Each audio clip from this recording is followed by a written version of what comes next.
God'll get you for that one. Maude is owned by Shout Factory. God'll Get You for That, Walter is produced for entertainment purposes only. Sponsored in part by Finley's Friendly Appliances. Hello, everyone, and welcome to another episode of God'll Get You for That, Walter. He certainly will. A show where we discuss the fabulous B. Arthur sitcom from the 70s, Maude. Maude, yes. Today we watched Maude Meets Florida, which originally aired September 26th, 1972. What were you doing in 1972? Well, I was just doing things that the ordinary, drag child would do. As I'm sure you did when you were 8. Oh, yeah. When I was in 1972, I was doing the same thing. I'm sure you were doing the same exact... I was doing the same exact thing as your mother. Your drag mother. My drag mother. So, this episode was the introduction to what we now know as Esther Rolls Florida Evans. Yes. And just before the episode even aired, I was telling Tony, like, the dynamic between Esther Roll and B. Arthur was something really, really special. Very special. It was such a great interaction. Yeah, they bounced off interplay. each other very well. Yes, and actually, this goes back to what we were talking about in the Maude's second appearance on All in the Family. Yes, that sort of dynamic that she had with. What was the actress's name? Marcia Rod, who originally played Carol, just that one time, was sort of that adversarial role. That's what I was getting from Florida. It was the relationship between Florida and Maude was very adversarial. Yeah, and of course the relationship softens as writers will make it so. Of course. But in this first episode, it was Maude was very unrelenting. Maude's always unrelenting. Always unrelenting. There's never a point in time when Maude isn't unrelenting. No. Except in an upright, a laying position. Prone. A prone position, Prone thank you. Prone supine. Otherwise, she will rip your heart out. Otherwise, she'll rip your heart out. Rip your heart out. As she threatened to do twice. To her grandchild and her husband. Yes. So the episode starts, yes. And this was also the introduction to Philip. This was the first time that we actually saw. We saw him in Dr. Doctor. That's right, we did. But this was his first time speaking. He didn't say anything. He had a couple of lines. Yeah, I think he had something about it being that it's no problem that his zipper is unzipped. So yeah, or something to that effect, and that was what prompted Maude to say, "Zip up your coat, or Grandma Maude will rip your little heart out." Right. Right. But this was the first time that we actually got to hear Philip speaking. He was actually replaced in the last season. Right. He was replaced I think it was because he got too old. Yeah. He definitely got too old. If you in one of the last episodes that you see this Philip, I don't know the actor's name, but the last time you see him, he just looked very mature.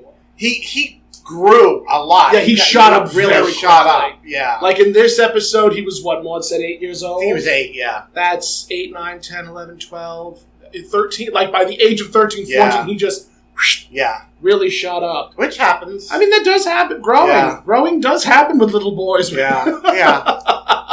Although I have to imagine that's got to be hard, really devastating for a child actor.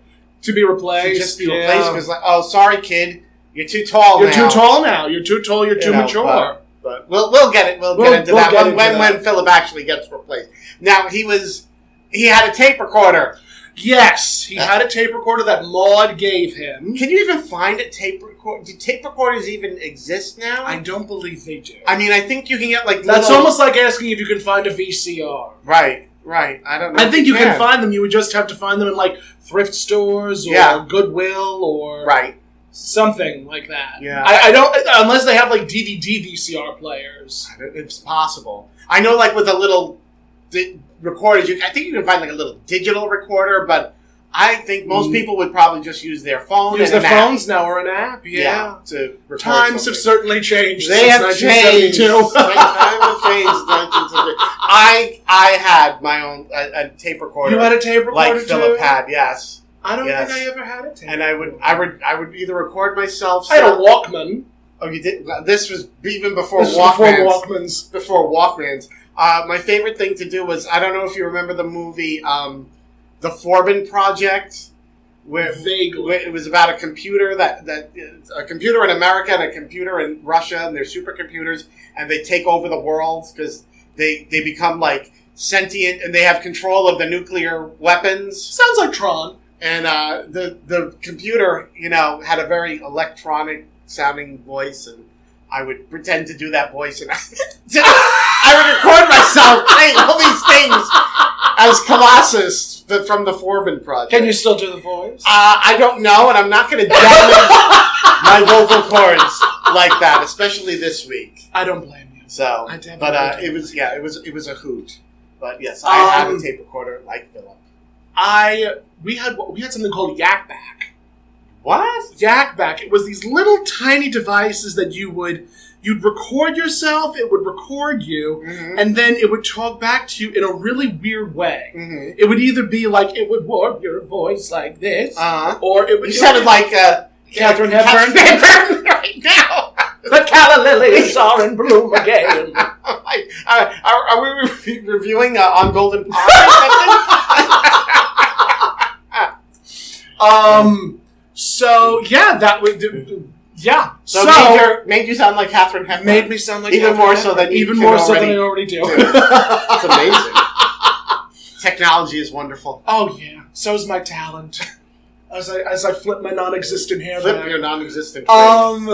So yes, Philip had a tape recorder, and what he would do with this tape recorder he would record himself swearing and play it back to himself. Yes, because we find out that he woke up Walter. Yes. 5 o'clock, 8 o'clock in the morning, 5 o'clock in the morning. Well, Maude woke him up, but Walter caught Philip doing that. Oh, okay. Because Maude woke Walter up to clean the house for the incoming maid. The imminent arrival for the new maid. Yes. Housekeeper. Not maid. Did they? Well, they did say maid.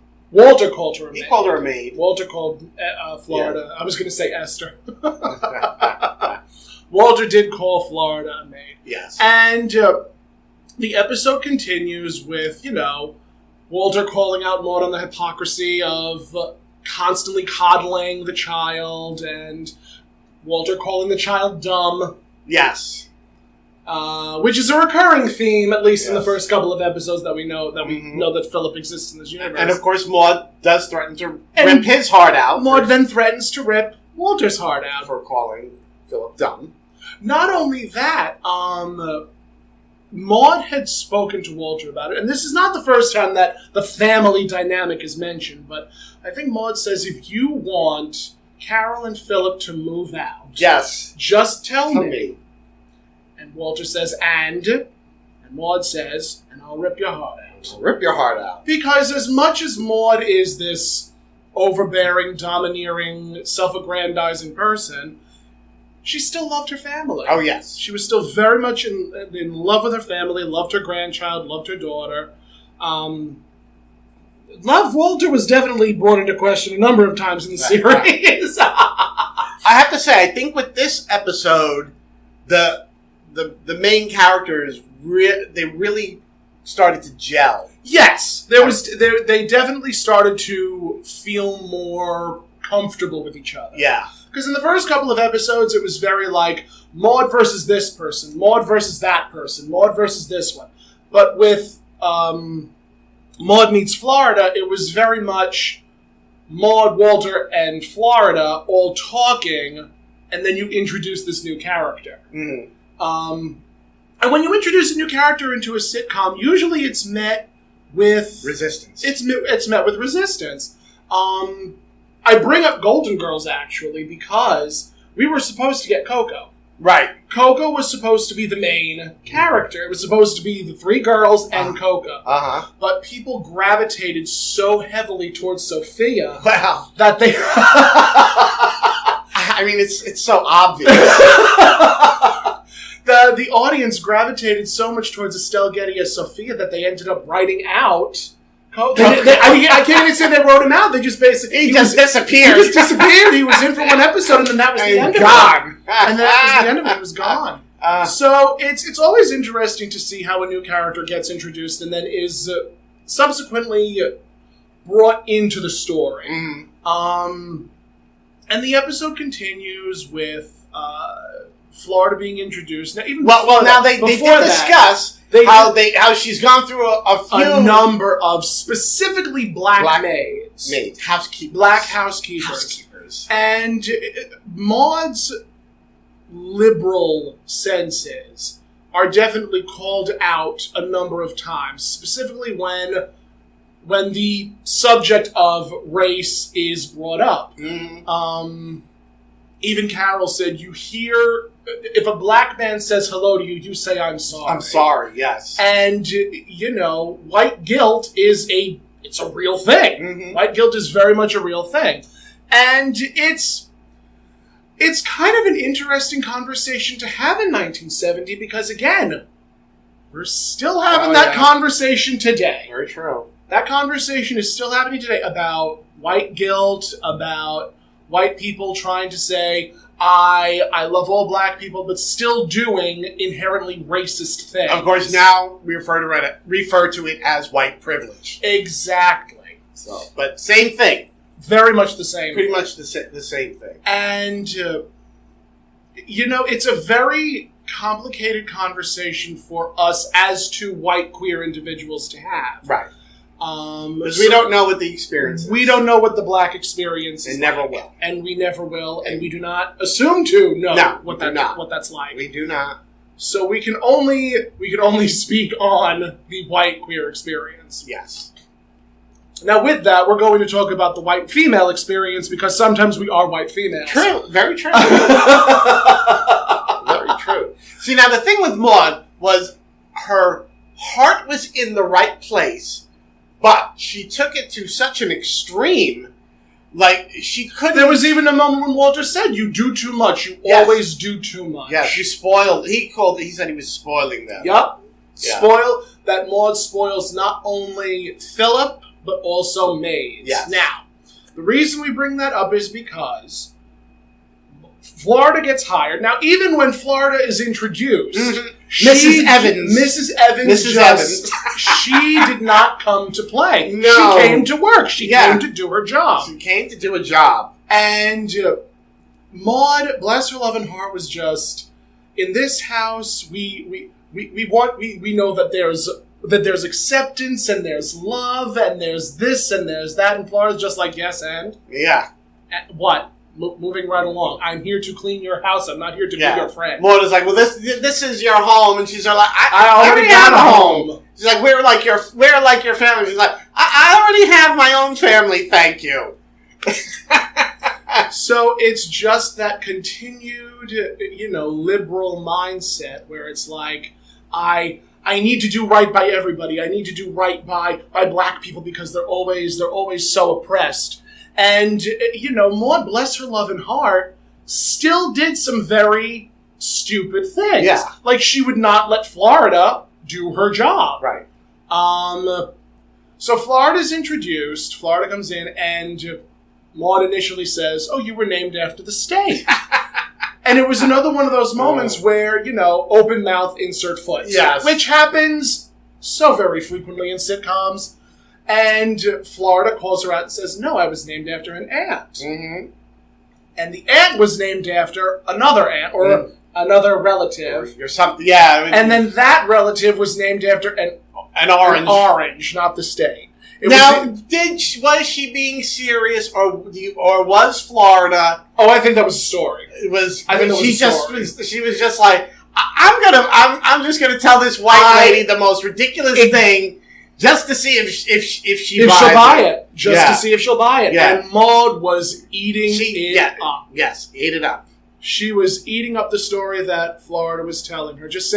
Maude was saying, the things that come out of your culture are so juicy and so rich. Because she said that the relative was born in the orange grove. So they couldn't decide whether they were going to name her Florida or Sunkissed. It only goes to show how brilliant the writers were on this show. Yes. Because they wrote believable characters. Mm-hmm. They wrote Flora to be a believable, independent woman who was working to support her family. Right. And they wrote Maude to be this open mouth, insert foot liberal. Right. Which, again, happens so frequently, not only during the 70s, but today. Mm-hmm. Mm-hmm. So again, put Maude on a streaming service already. The people demand it. We demand. We demand that the people demand. So the episode continues with. And can we point out that both Maude and Carol, they wore that beautiful 70s orange into Toni hates that color. I don't hate orange. You don't hate it? Oh no! You talk about it all the time like it's this awful color. Well, it's just that it's you don't see it a lot. You don't see it. You definitely don't see a lot of it. I tell you, when I used to work at Joann's, we would hardly ever get orange fabric in. We would get reds, we would get dark purples, we would get greens sometimes, we would get blues. Never orange. Yeah. Very difficult to find orange colors these days. It's not like a super popular color. Oh. But I remember distinctively from the 70s, because our house was decorated in all three, was that orange, the avocado, and the harvest gold. Those are like the trinity of 70s color palettes. Those three colors. So whenever I see them, I'm just like, oh, not the velvet wallpaper. You didn't have velvet wallpaper? No, but I had relatives who had velvet wallpaper. And I used to, when we would go to their houses, I was enthralled. I had to put my hand on the wallpaper. I had to trace it, and I was like, you were in your glories. I was like, velvet wallpaper. Oh, in terms of the 70s, Maude is definitely one of those shows that you watch and you're like, oh my God, these fashions, the hair, the clothing. I think it was, I'm trying to think of other shows that had a quote unquote fashion to it. Mary Tyler Moore didn't have very many moments like that because she always wore sweaters and pants. Yeah. I don't think I ever once saw Mary Tyler Moore in anything that was anything like Maude would wear. No. Well, Mary Tyler Moore, she was a career woman, so she was always dressed very smart. Yes, in business suits and pantsuits and all that fun stuff. Whereas Maude, it was dresses over pantsuits. Yeah, she would wear very masculine clothing, but in a feminine way. Right. And I'm trying to. I really am just trying to think of other shows during the 70s that had so much. I don't want to use the term impact because that gets thrown around a lot, but. Seeing someone like Maude during the 70s was probably very jarring because people were just so used to one specific type of fashion for women. And then you have Maude, who's doing this Katharine Hepburn thing where she's wearing pants and long vests and just wearing these outfits that you would not traditionally see women wearing. Even All in the Family, which Maude sprung from, Edith was always in a always in a dress, or a house in dress. An apron, or a house dress or something. She was never very she was never overly fashionable. No. And, Gloria and Carol were very much of their time. Mm-hmm. Yeah. And honestly, I think Carol was a very fashionably dressed character throughout the entirety of the series. Yeah. Whether it was in suits or dresses or, things that showed off her breasts. Yes. And because the shirt she was wearing in the first scene, the buttons, I don't know how they holding on for dear life. I don't know how they didn't pop open. I mean, that shirt was so tight, but, I guess somebody behind the scenes must have been thinking, well, in some... Well, they took complete and total advantage of the fact that Adrienne Barbeau was a well-developed 20-something-year-old girl. Yes. And, one of the reasons why you always see, and Adrienne has stated this, one of the reasons why a lot of the time she would enter from the stairs is because she would walk and her breasts would bounce. And it's one of those things where I'm like, what? where are we? How far have we really come? Not very far. Not far enough, apparently. Not very far. So, the episode continues. Mm-hmm. Walter and Carol are very taken with Florida's presentation and how she comes on. Right. And Maude just continues to open mouth, insert foot. Yeah. She's so frightened. She's scared to death to be here. And it's like... No. Totally misread her, because it was like... Totally she was not frightened at all. She owned the space that she was in. Mm-hmm. Florida always owned the space she was in, even in good times. Esther Roll played the character very much like, this is my space, you are within my space, and I am supposed to be here. Mm-hmm. And, that's one of the reasons why I love the character so much. Yeah. So the episode continues. Yes. And where are we? Where did we leave off? Well, at this point, Maude is going over, her hours and saying that, the agency told me, you're available Monday, Wednesday, Friday, and the pay is fine, and Florida mentioned something about, there being, a trial period. Yes, Maude puts Florida puts Maude on trial. Yes. Maude thinks that Florida is just going to roll over and say, "Yep, all right, I'm here to stay." But Florida's smarter than that. Maude is thinking that Florida thinks Maude is hiring her on a trial basis, but then Florida tells her, "No, you're the one who's on trial." Because Florida's going to see if she likes working for Maude. And I mean, that only goes to prove that Florida knows her business. Yeah. Florida was written to be a very intelligent, astute woman. Yes. Who was very proud of herself and very proud of who she is and where she's come from. Mm-hmm. And, Maude was written to sort of, Maude was written in this episode to sort of call those things into question. Mm-hmm. And, as the episode continues, Florida basically says, I am here to do a job. Right. You need to respect that I am here to do a job. Right. If you can't do that, I will leave and get a job someplace else because I know my worth. I know I'll get a job someplace else. Yes. So that, that just speaks to how well acted and well performed that actress. I just love Esther Roll. Well, now even before that, when they start the new day, yes, that where Florida's been there, Florida and Maude are out. Yes. Walter comes in and he sees that the gin is empty. Now, Maude and alcohol and booze and everything. But during the 70s, alcohol was definitely brought up a lot. Yeah. I use Maude exclusively because Walter becomes a reformed alcoholic. Mm-hmm. And I think this was the next day. Yeah, or it was the next. I think it was the next day or the next scene. Yeah, where Walter comes home and he's had a long day at work and he wants a drink. The gin is gone. And Maude and Florida are nowhere to be found. Right.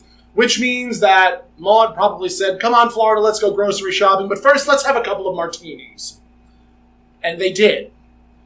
But Walter doesn't know that. But Walter does not know that yet. And he's suspicious that Florida polished off all the gin, and that's why there's no gin. And Carol called him out on that. Yes. Saying that that's a very racist thing to say. It's not, it has, and then Walter comes back saying it has nothing to do with race, it has to do with maids. They drink. Yeah. So, in a fit of rage, Walter ends up saying, I'm going to go to Arthur's, where his maid drinks tequila. Right. And that maid drinks tequila, so there'll be gin. Exactly. So we'll go to get the gin from Arthur.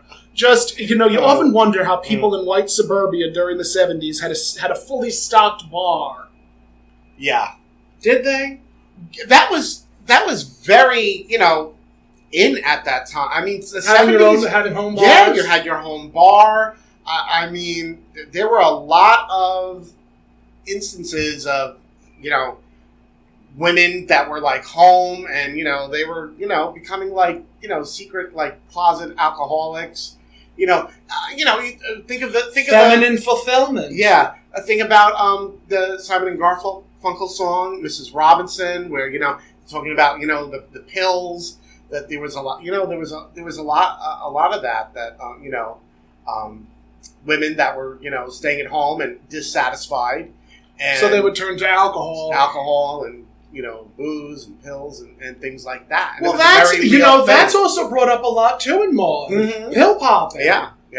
Because, they have Arthur who's a friend. Right. And it's mentioned in several episodes just that they will take pills just constantly for, being more astute, sleeping, painkillers, just all of these pills that were like prescribed by doctors. True story about pills. Oh, I want to hear not this. Me, not mine, but happened to my husband. In the I guess probably early 70s. Mm-hmm. He had a bit of a weight problem, and somebody he knew, I think that he worked with, that was able lost a lot of weight quickly, and it was like, oh, how are you able to do that? And they said, oh, go see this doctor of mine. He's a diet doctor, and he gave me these great pills. So Frank, said, oh, let me try it. So he went to this doctor, and the doctor was actually prescribing amphetamines.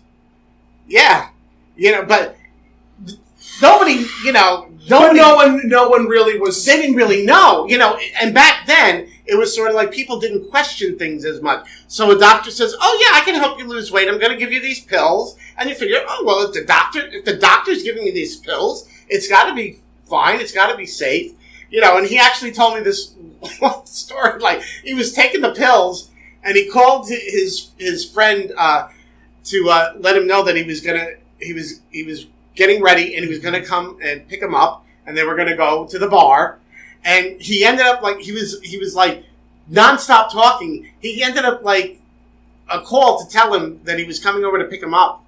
A 2-minute call. He was on the phone with him for like 2 hours, just nonstop talking. Oh and then he eventually realized that it was the pills. They were speed, and that's what'll make you lose weight. Yeah, but he had no idea that what the doctor was giving him was speed, amphetamines. He just thought the doctor was follow the science, kids. Follow the science. Yeah, So, but back then, that was very common. Yeah. You just and a lot of women back then. They'd go to the, probably suffering... Diet pills. Diet pills, but also probably suffering from depression and things like that. Probably instead of, a doctor telling them to go to, therapy or counseling, would just be like, oh, I'm just going to prescribe you these pills. And, and... Mood stabilizers or just, Valiums, things like that. That was very, very big. And, for a lot of women back then, probably men too, pop a Valium, take it with, down it with a martini. And then pass out for the rest of the night. Yeah, so. Wow. Yeah. But, back then in the 70s, that was very We've come such a long way since then. Have we? No. I don't think we have. Absolutely not. We know a lot more, or we think we know a lot more. We think we know a lot more. But in some respects, we don't really know a lot more. No. Just follow the science, kids. Yes. Do your own research when it comes to pills and alcohol. I mean, that was the thing to do. A lot of, even in, I'm trying to think, there was actually another episode of Maude where she took 2 Milltown, and then she took another pill on top of that and washed another pill down with a martini. She was gone by the end of the night. Right. And it's like, you heard it here first, yeah. friends. That was exactly how it was in the 70s. That's how it was. And that's not even the illicit stuff that was going on. Because, my Frank would tell me stories about, people at the bars, and it's like, so this one was like, I need a downer, but I think I took 2 minutes. Now I need an upper. Now you need an upper, and you try to level yourself out, and it would end up being a diabolical cocktail. Crazy, absolutely crazy. But But the 70s is the 60s and 70s, that's when, the alcohol generation. Really, alcohol and pills. Yeah, that really just... What was that song? Sniff, Swig, Puff? And Your Cares Are Gone? Oh, it's I a great don't know song. that song. B. Arthur and Rock Hudson sang it on the B. Arthur special in the 80s. Oh, my goodness. Oh, you need to listen to it. It's fabulous. That sounds so gay. It really B. Arthur and Rock Hudson doing a duet. Could there possibly be anything more gay than that? I don't think so. No. I think that is the height of gay. Well, if you see the two of them standing together, they look like they could pass for brother and sister. Oh, right. Because Rock Hudson at the time had the salt and pepper mustache, the salt and pepper hair, and he was so tall. Yeah. He was a very tall man. I never realized how tall Rock Hudson was until I saw him stand next to B. Arthur, and I'm like, oh, okay. They're both redwoods. Great. Excellent. Yeah. Outstanding. So, wasn't that a great tangent? I know. I love that so much. I love it. Oh. I learned something myself. Oh. So, we get back to the episode, and... Maude and Florida are coming back from... they're coming back from grocery shopping. Yes. They're coming back from grocery shopping, and Maude insists, going in through the front door when the car is closer to the back door. Right. We'll touch on that in a moment. It's important that they go through the front door. It's important that they go through the front door. So, Walter calls... No, I'm sorry, Walter didn't call. Walter was already at Arthur's getting the gin. Yes. I'm trying to think. We only just watched this episode. So, that Walter was waiting in there because now I remember, kids. This is what we're doing, friends. This is exactly what we're doing. So, they come in, and Maude is holding one bag of groceries. Florida's holding two. Right. And Florida takes the third directly out of Maude's hand, saying, "I got it. I can take it. Let me do my job." And this was honestly a recurring theme because it shows that Maude does spoil people that she feels are slighted, like Philip and Florida. So Maude turns to Walter and says, "Wasn't that marvelous? She just took the bag right out of my hands." And then Walter says, "Yeah, like she was a maid." Right, yeah. Hello, it's what she's supposed to do. It's her job. Yes. That's kind of what... Like, I don't know how I would feel if my employer would say, "Oh, I can do my job better than you," or I'm going to take the load off of you. I don't know how I would feel about that. Part of me would be like, all right, if you want to do it, go ahead and do it. Yeah. I don't get it. I don't know. I think it was all part of Maude's guilt. Yeah. I really do think everything that happened in that show is based squarely off of Maude's guilt. So Florida goes into the kitchen, and then I think Florida comes out of the kitchen to address the tape recorder incident with Carol. Well, no, before that, Maude tells Walter, she explains about the empty gin bottle. Yes. That her and Florida had martinis at lunch. And because I would love for my employer to say, "Yes, let's have a couple of drinks." Right. Let's drink something. Yeah, let's have some martinis. First thing. First thing in the morning. Yeah. First thing in the morning before you go out shopping, you're going to have yourself martinis. Because she started at 1. That's right, she started at 1. Her starting time her day would start at 1. Yeah. So, still, 1 o'clock in the afternoon is a little early for it's 5 o'clock somewhere. It's 5 o'clock somewhere. It's 5 o'clock somewhere. Yes, but we were in the 70s now, so that excuse was not invented. It's a 2 martini lunch. Even a lot of the working men did the same thing. Yeah, or like office type, corporate type. I remember a scene in Mad Men actually where they went out for lunch and they went to this fabulous restaurant area, and they were just eating oysters and drinking booze. Right. And I'm like, that... And you're going back to work after that? That was quite common, back then. Yeah. You can't get away with that now. No, absolutely not. Yeah. If you get caught with booze on the job, you can get fired. Yeah. Very, very quickly, in fact. Yeah. So, Maude in Florida had martinis and then went to go grocery shopping. Then went grocery shopping. I don't know how the heck. I don't know how you would do that. Yeah, how you have martinis. Martinis, multiple, plural. Then go grocery shop. I'd be like staggering down the aisle. I'd be like, I think we need more. We need more oyster crackers. We need more oyster crackers. I'd probably just be grabbing, like crazy things, like. Well, I mean, that's what happens when you're under the influence of something. Yeah. You do silly things, or you do things that you would not normally do. Very true. Like I'd have the car would be full of maraschino cherries and sardines. Do you know what my favorite things in the world are? Yes, I do. Outside of the bedroom. No, I loved maraschino cherries and moonshine. Oh, really? Mm-hmm. Oh, okay.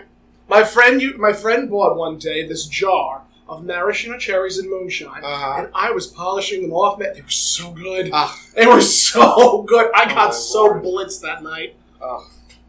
Sniff, swig, puff, and your cares are gone. There you go. There you go. So the episode continues. Walter leaves. Walter leaves to go get gin from Arthur. And then Florida tells Carol about the tape recorder. Right. Because Walter's principal wants to meet with Carol. Philip's principal, I'm sorry. wants to meet with Carol. Philip's principal wants to meet with Carol about the tape recorder. The tape recorder. Saying the tape recorder should be impounded. For obscenity. Because Philip was swearing into it and obviously shouting playing it back into the tape recorder, yes. And playing it back for his classmates to hear. Right. As a child would want to do. Yes. Being a class clown. Yeah. That just seems the norm. I wouldn't know anything about that. Really? You were the class clown? No. Or you were the class clown? No. Was I? No, I wasn't the class clown. I was the wallflower. No.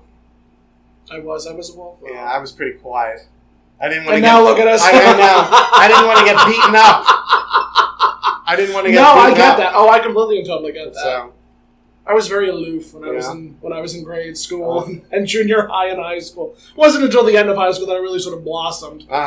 If I can call it that. Okay, Mayim Bialik. Aww. Oh, that's another 80s show, isn't it? Yes. I like that show.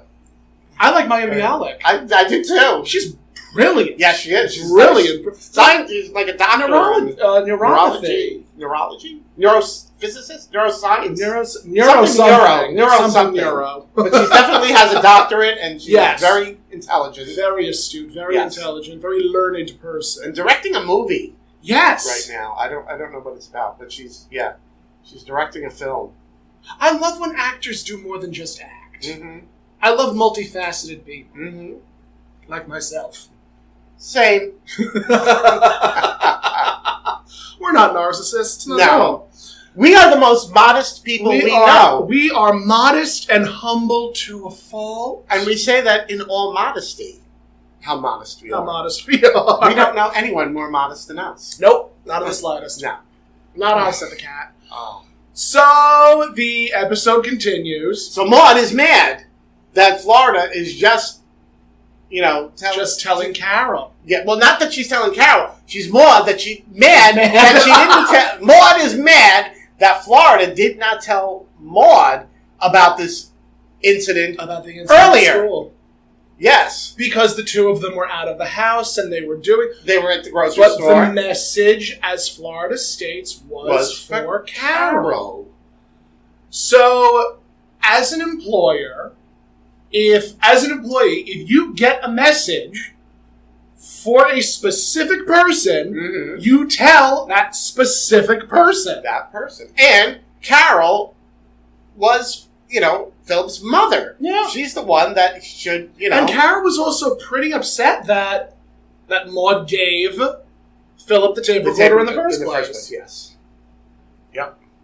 So again, it's just Maude spoils the child. Maude spoils everyone. She spoils everyone. Except Carol and Walter. So, moving gaily forward, the episode does continue. And where does that bring us to? Well, I think that's when Maude and Florida really have their confrontation in the kitchen. Isn't it? Yes, I think right after. That's right, because Maude says it's been a week and Florida has not said a word about quitting. So subsequently, after the scene where Carol goes to, I think she goes upstairs to talk to Philip. Mm-hmm. Florida comes outside of the kitchen and says, I have an announcement. The week is up, and I'm out. And Maude says, you can't quit, to which Florida quips, who were you, the mafia? Right. I just thought that was wonderful. And then the two of them have their big argument. Yes. Where Maude basically says, how dare you... She accuses Florida of being a bigot. Yes. I remember the first time I watched it, I'm like, Maude, are you serious right now? Yeah. Because Maude wants to treat Florida like an equal. Mm-hmm. And Florida just wants to do her job. Right. And Maude has these sense and sensibilities where it's like, it needs to be this way so as not to offend a black person. Right. And, the road to hell is paved with good intentions. Maude also feels like she's trying to liberate Florida and help her find a new sense of self. Yeah, see that she can be a proud, strong black woman, the equal to, anybody else. And it's like, Florida, equal to a strong white woman. Right. And it's like, Florida's like, basically like, I'm already a strong black woman. Yeah. And how, sometimes I wish that they had written Florida to be a little bit angrier, but I think the way that they wrote her, where it was a little bit more subtle and taken aback by, being called not only a bigot, but being told that you're not proud of who you are. Right. Especially by an average middle-class white woman. Yeah. So it's a very powerful scene where you have these two very strong-minded, strong-willed women having a discussion that is still happening today. Yeah. It's a recurring theme with this show. Yeah. I've made my case about that a number of times. I think so. So the conversation continues, and it really is just Florida putting Maude in her place. Mm-hmm. Saying, this is who I am. Right. This is what I'm about. If you don't like it, well, I'm leaving. Right. So she does. But Maude insists that Florida go out the front door and not the back. Yes, because in Maude's mind, the back door. If Florida goes out the back door, even if Florida wants to go out the back door, that it makes it look like Maude is oppressing Florida, and Maude does not want anyone to think that she's oppressing anyone by in any way, shape, or form. Even though Florida wants to go out the back door because it's less. She doesn't want to oppress, but in trying to not be oppressive, she is what? Being oppressive. Yes.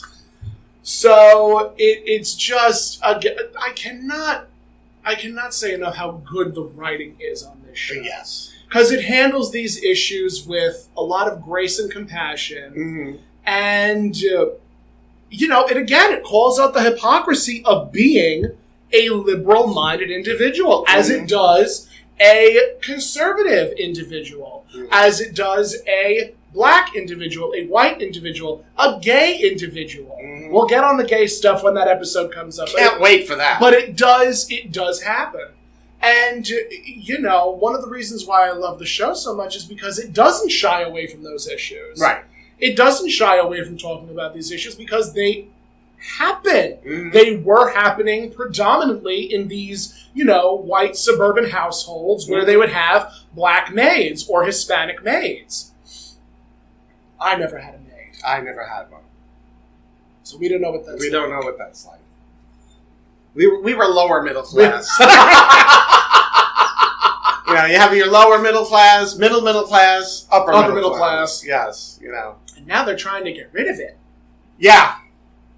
Yes. But that's a conversation for another podcast. For another episode. Oh, my word. So, Florida goes out through the kitchen, through the front door, and is stopped by Carol. Yes.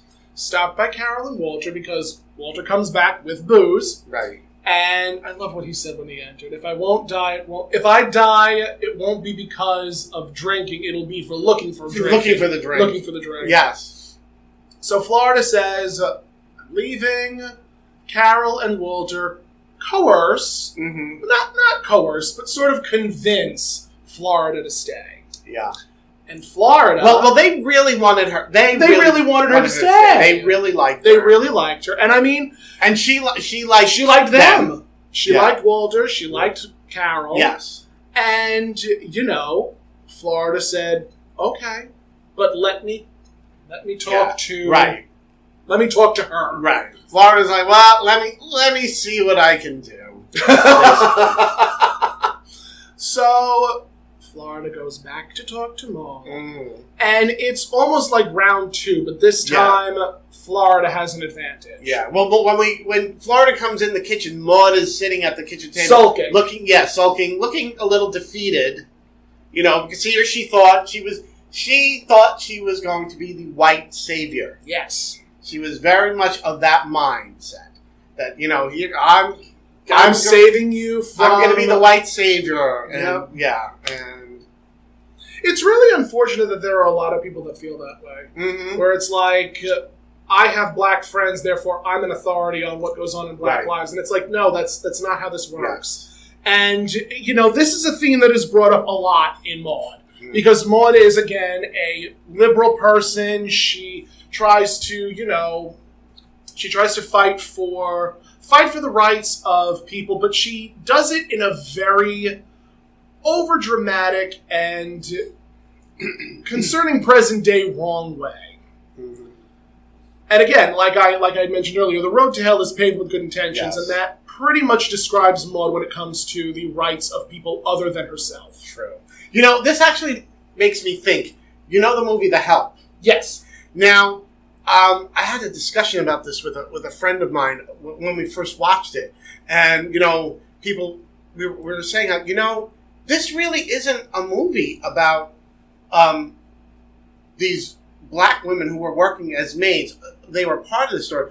But really, the story was about this white woman who was, coming in like the white savior to, write this book, about what, the maids, the help, what they were going through, to, better herself. And I was it's upsetting that is the conversation that we've had. And then I look at other movies like, Hidden Numbers. Yes. Where you look at the relationship between black, intelligent, strong black women. Yes. With fighting against an oppressive white male society. Yes. And, again, I am an expert on this. I do not claim to be an expert on this. But from what I've seen, people will continue to have their opinions, right or wrong. Mm-hmm. And when it comes to addressing these things in terms of the show Maude, it does tend to get brought up a lot, especially as the episodes continue to introduce Florida in a more cyclical way. Mm-hmm. And I think that's the right term I want to use, cyclical. Works for me. The reason I say that is because the more Florida gets written into things, the more issues the more issues are introduced that surround her story and surround who Florida is. Right. Her relationship with her husband, her relationship with her kids, her relationship with other black individuals that are introduced into Maude.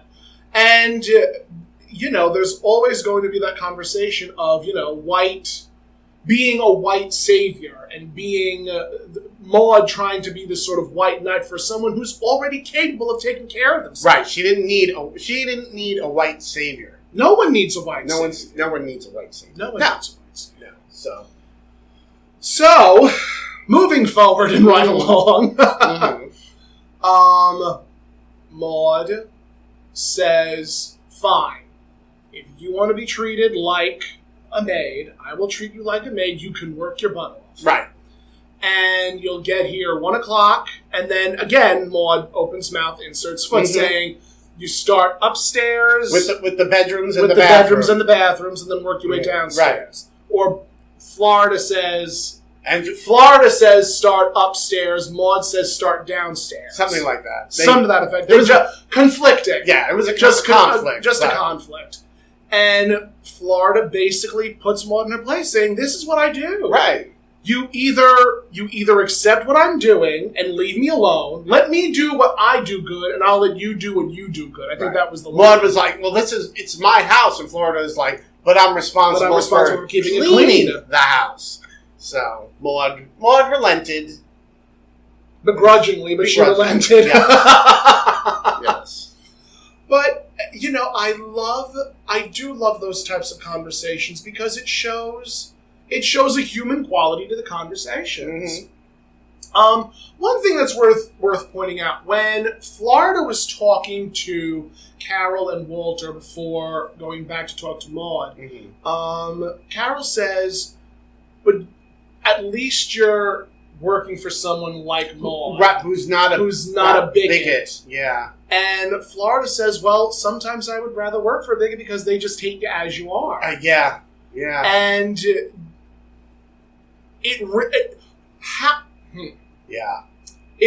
I'm trying to formulate the question that I want to ask in my head, but it's very, very complicated. As a white person, as a white queer person, let's quantify it. Let's try and quantify it. Okay. As a queer person, would you want to work as a drag queen for someone that was a Trump supporter?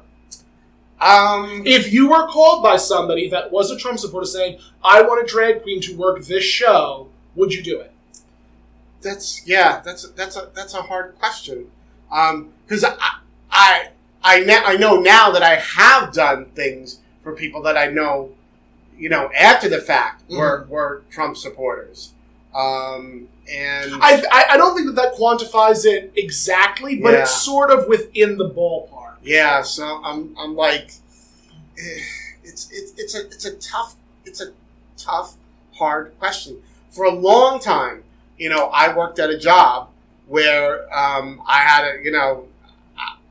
even though I was with my husband and everything, I had to I kept all that completely quiet, and I didn't discuss anything about my personal life. You didn't discuss anything like that. Yeah, and I just kept that all hidden because it was a very homophobic environment, but I needed to work, and it's like sometimes if you need to pay your rent and you need to put food on the table, sometimes you do what you have to do, and I think that's actually the same exact situation Florida's it's a very talking similar about, one. where it's very similar. She'd rather not work for a bigot, but a paycheck's a paycheck's a paycheck. If you got and if you have rent to pay and kids to support and things like that, sometimes you just do it, and I mean she worked for an agency, right? That's something important to acknowledge. Florida came from an agency, which apparently Maude has used multiple times for multiple maids. See, now the thing is about working as a drag queen for somebody who was a Trump supporter. If somebody wanted me to work a Trump rally, there's no way in hell I would ever do something like that. Now, somebody who's a Trump supporter, I think wants me to do somebody's birthday show or the reason that has nothing to do with politics. Yeah, it's sort of different. Yeah, the reason why I pose that question is because as queer drag performers, we can sort of answer that. But the big difference between the conversation that we're having and what was going on in Maude is Florida would be seeing these people every day. True. We would only be seeing them for the one performance and possibly a second one if they decide to call us back. Yeah. And I think that again, that speaks volumes to the character that Florida is. Mm. Florida will do the job that she is paid to do, and that's the end of it. And that's it, yeah. So, yeah. This is a very, very heavy conversation to have. That is heavy. That's a tough one. And again, that was one of the reasons why I love Maude so much. Norman Lear did not shy away from these conversations. Yeah. And, I'm very grateful that these conversations were started because of Maude. Yeah. And clearly they're still happening today. Yeah. and we have to point out, of course, that Florida, the character, was so popular that she got her own sitcom into her own show, Good Times. Yep. Although that ended up being sort of stolen from her by Jimmy Walker. I have opinions on that. Okay. I do. I have a lot of... the place to voice I have a lot of opinions on that. It's unfortunate because John Amos and Esther Roll felt that, the spotlight was taken off of black issues and put on how funny they can make J.J. Walker. Yeah. And it's unfortunate that they felt that way because that was exactly what happened to them. Yeah. That Henry was, I think, killed off, and Florida, I think, moved. Yeah, Florida. I'm trying to remember the show. Live with relatives or something. I think so. And the show became focused around Michael, JJ, and who was the sister? Oh, why is the name escaping me? I can't remember now. But it was based around those three kids, and it just the neighbor sort of took over Esther Roll's Willona. Yeah. Was it Willona? Willona, yes. So because you see Janet Jackson as Penny, who Winona ends up adopting. Yeah, she was a victim of child abuse. I remember that. When they did that storyline, they did still deal with heavy issues. Yeah, but John and Esther felt like there were, other issues to be tackled. Mm-hmm. And the same thing, unfortunately, happened with Family Matters. Yes, the same exact thing happened with Family Matters, where Urkel became the focal point. Yeah, we've discussed that, and it's something that I feel very strongly about because I do feel that there needs to be... I look at the show Blackish. I've never seen it. It's a great show. Mm-hmm. Oh, it's wonderful. The issues that they tackle are really, really, really beautiful. And they do it in such a smart, astute way. Mm-hmm. But so far there has been no, young kid taking away the spotlight from the overarching family dynamic, which I'm very thankful for. And I'm hopeful, I don't know if Blackish has been canceled, but I'm hopeful that does not happen to this show. And there's other shows where that's happened. Like, look at Family Ties, where Michael J. Fox ended up sort of stealing the show from the mother. It was really supposed to be about the mother and the father who had been, hippies, and the kids are more conservative.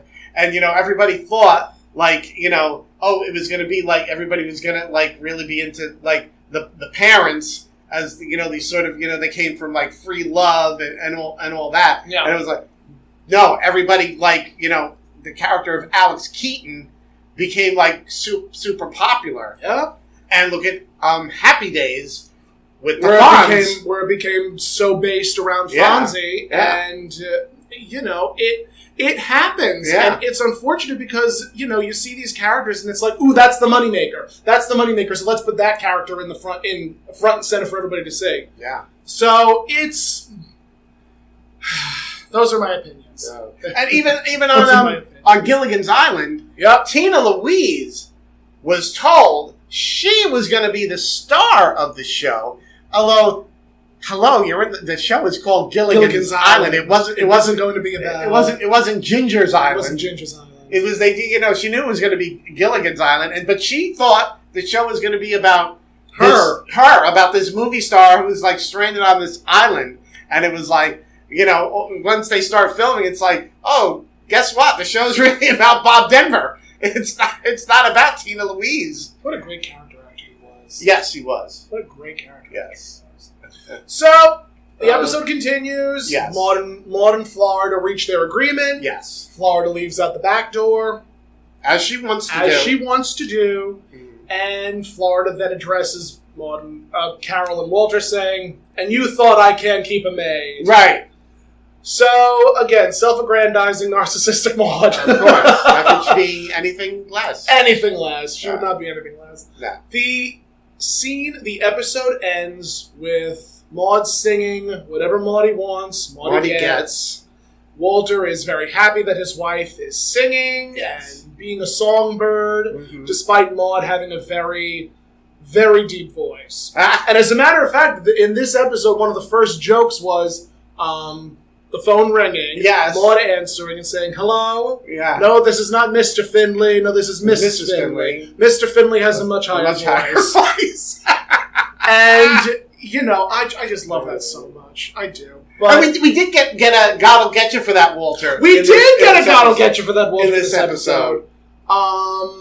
It was after... What was it? I think it was a joke about Philip that Walter made? Yes, I think so. No, I think it was about the amount of maids that Maude had. Could be. About one or the other. About one or the other. One or the other. I know. But I just love when she gives that line. Oh, I know, yes. I love it so much. Of course we do. How could we not? How could we not? That's the name of the show. The name of the show. God'll Get You for that, Walter. And with that, I think that was the end of the episode. Yeah. Oh, no, that wasn't the end of the episode. Carol says, "How would you feel if I had told you that it was Walter and myself, Carol, that got Florida to stay?" Right. And dear sweet Maude says, "I would say, liar, liar, house on fire." Right. And proceeds to sing again as the episode closes. Mm-hmm. And with that, that brings us to the end of another episode of God'll Get You for That, Walter. Yes. And we have been Tomcat. And me, Toni Homeperm. Because I don't think we said it at the beginning. We didn't say that at the beginning. But we're saying it now. If you would like to follow me, you can at that Tomcat on all forms of social media. If you would like to follow Toni Homeperm, you can at ToniHomeperm.com. That's Toni with an I. And of course, Toni with an I. Of course, we do have our own Instagram. We do! Finley's Friendly Appliances. Yes, and it's also our email, Finley's Friendly Appliances at gmail.com. At gmail.com. So there's many ways to contact us and get in touch with us. Let us know what you think about Maude. Or any of the sitcoms that we have mentioned. Or the topics. Yes. We would love to hear your opinions. We would love to address them at some point. If you just want to compliment us, that's fine. If you just want to compliment the dulcet tones of our voice. You can do that as well. Anyway, we adore you. We thank you for sticking with us. And we will see you on another episode of God'll Get You for That, Walter. Bye, guys. Bye-bye.